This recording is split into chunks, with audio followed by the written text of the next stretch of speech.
Greetings my friends and welcome to what might perhaps become a new series on the channel. My plan here is to always pick a game and bring you some spooky, disturbing, and creepy facts about its world, lore, development, or pretty much anything I find interesting. To ease us into it, I chose Subnautica for today's video as most of you guys are probably very familiar with its world.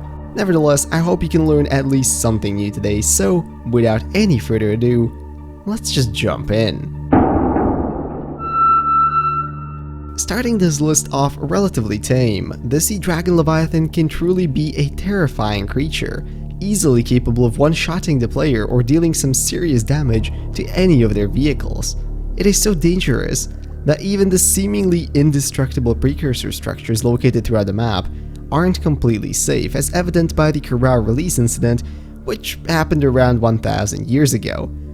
This story is a rather sad one, of a sea dragon mother wanting to get its eggs back and perishing in the process, but as it so happens, the dragons aren't quite done pulling on our heartstrings just yet, since we learned from the PDA that their population is most likely going extinct.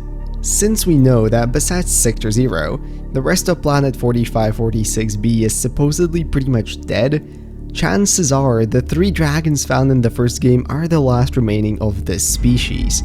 What's even worse is that the Aurora seemingly blocked off the cave entrance the dragons would use to get to the surface, since the lava corridor is a bit too tight for that, so at this point they might just be left there to starve.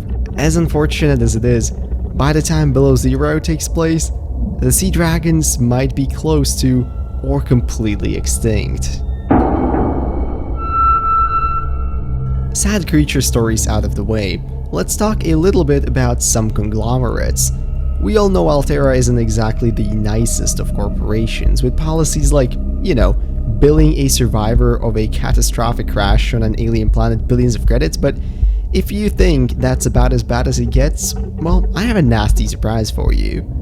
The expansion is referred to in Subnautica's lore as perhaps the bloodiest period of conflicts occurring between trans governments back on Earth, with, presumably, huge casualties on all sides. Well, as it so happens, during that conflict, Altera was actually the major weapons supplier for all sides, pumping money into the fire, so to speak, while growing its own power along the way. And even though they were also one of the main reasons for why the conflict eventually stopped, that certainly does not erase all the damage their weapons and contributions would have caused.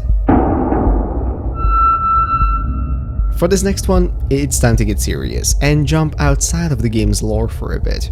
If you've played Subnautica for a longer period of time, you might begin to wonder why weapons besides the knife were never included in the game. The PDA even states, "Weapons were removed from standard survival blueprints following the massacre on Abraxas Prime. The knife remains the only exception." Well, it was confirmed by the developers that this was in response to the tragic Sandy Hook shooting in Newton, Connecticut, which occurred right around the time when they were brainstorming ideas for a new game. Supposedly, this incident got the director, Charlie Cleveland, thinking of ways to create a less violent game than Natural Selection 2, which came before, and well, the rest is history.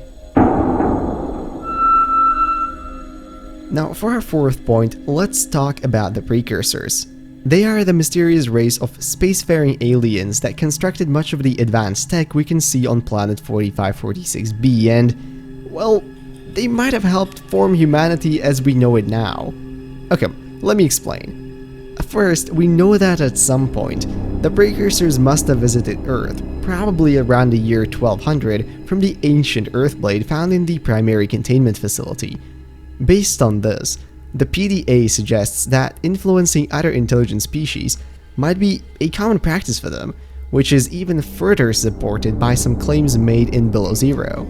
Additionally, the fact that the PDA can partially translate their language might suggest that they helped alter human languages to evolve the way they did. Finally, and perhaps the creepiest point, in Below Zero, it is stated that the Precursor's physical form contains samples and aspects of over 27 different species. So, who's to say humans aren't one of them? Just some food for thought. Finally, let's wrap up with everyone's favorite killer bacterium. Kara is honestly about as bad as they come, having supposedly killed over 100 billion individuals, and manifesting deadly symptoms in as little as a few hours, depending on the individual. But what if I told you it gets even worse than that? The 143 billion casualties number was simply that of confirmed deaths, meaning the true number is presumably much higher. And the real kicker is that even with the discovery of Enzyme 42, it won't stop growing. A large portion of the research done by Altera in Below Zero is regarding the potential the Kara could mutate and the new strand would be immune to the enzyme.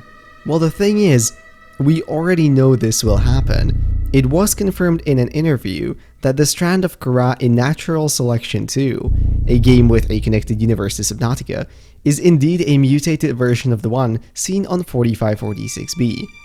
Whether it's immune to Enzyme 42, we don't know, but seemingly even with the carnage it has caused so far, Kara seems to just be getting started. But that brings us to the end of the video, so I sincerely hope you guys enjoyed and that you learned at least something new about the fascinating world of Subnautica and Below Zero.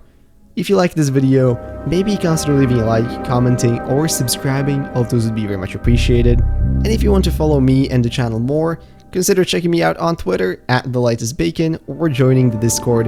Both links are down in the description below.